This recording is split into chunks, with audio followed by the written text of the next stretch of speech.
Salut tout le monde, j'espère que vous allez bien. Aujourd'hui on se retrouve pour une nouvelle vidéo. Et aujourd'hui on va parler d'un comics que j'aime beaucoup. Je veux bien sûr parler de Spider-Man, la dernière chasse de Kraven.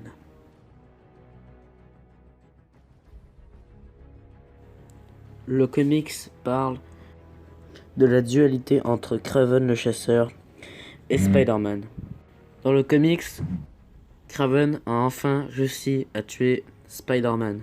Bon, en tout cas presque. En fait, il l'a drogué et il l'a enterré vivant. Et durant les 2 semaines que Spider-Man sera inconscient dans sa tombe, Kraven va se faire passer pour Spider-Man. Parce que d'après lui, pour vaincre réellement Spider-Man, il faut être Spider-Man. Alors, je vous laisse deviner, ce sera quoi la réaction de Spider-Man quand il va sortir de sa tombe. Et surtout, le comic se concentre aussi sur Mary Jane Watson, que durant tout le comic sera inquiète pour Peter. Et je vais pas vous spoil, je vais m'arrêter ici. Je vais juste vous dire que le comic c'est juste génial.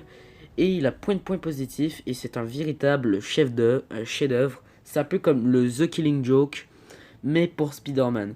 C'est juste ouf comme comics. Bon, je dirais pas que Spider-Man, la dernière chasse de Kraven, est mieux que The Killing Joke. Mais c'est un très bon comics. Sérieusement, Spider-Man, la dernière chasse de Kraven. Surtout, on voit notre Spider-Man d'ailleurs avec le costume noir, ça fait plaisir. Et aussi, Mary Jane est très intéressante dans le comics. Et on sent surtout toute l'inquiétude qu'elle a pour Peter. Et surtout, Kraven a jamais été autant brillamment écrit dans un comics. Et c'est juste ouf. Aussi, le comics est très très sombre. Et il a même un aspect un peu horrifique.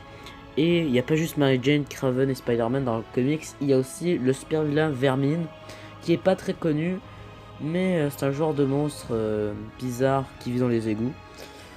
Et les illustrations sont vraiment magnifiques. Et c'est ça. Le comics est juste génial. Et si vous avez quand même un peu de connaissances sur l'univers Spider-Man, je crois que vous pouvez quand même commencer les comics Spider-Man avec ce comics. Je vous le conseille personnellement, je l'ai beaucoup aimé. Et surtout, Spider-Man est mon super-héros préféré. Et ce comics est un de mes comics Spider-Man préférés. Et c'est ça. C'est la fin de la vidéo, j'espère que vous avez aimé. Si vous avez aimé la vidéo, likez, abonnez-vous, commentez et partagez.